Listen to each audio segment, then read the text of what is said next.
ുള്ള ദൈവത്തെ ആരാധിക്കുന്ന നമ്മൾ ഭാരത് മാതാ കി ജയ് എന്നും വന്ദേ മാതരം എന്നൊക്കെ പറയാൻ പാടുണ്ടോ എന്നൊരു ചോദ്യം നമ്മിൽ പലർക്കും ഉണ്ട്.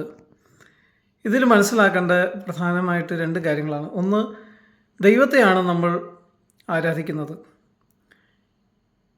നമ്മൾ മനുഷ്യരെയോ മൃഗങ്ങളെയോ ദേവീ ദേവതകളെയോ ആരാധിക്കുന്നില്ല.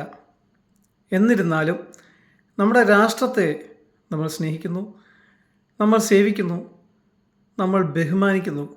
അതിൽ യാതൊരു തെറ്റും ഇല്ല. അപ്പം നമ്മുടെ രാഷ്ട്രത്തെ നമ്മൾ ബഹുമാനിക്കുമ്പോൾ മെറ്റഫോറിക്കലി ഒരു മാതാവിൻ്റെ രൂപത്തിൽ നമ്മുടെ രാഷ്ട്രത്തെ കണ്ടുകൊണ്ട്, മദർ ലാൻഡ് എന്നുള്ള രീതിയിൽ കണ്ടുകൊണ്ട് നമുക്ക് ഭാരത് മാതാ കി ജയ്, വന്ദേ മാതരം എന്നൊക്കെ പറയാം. അതിൽ യാതൊരു തെറ്റും വാസ്തവതയില്ല.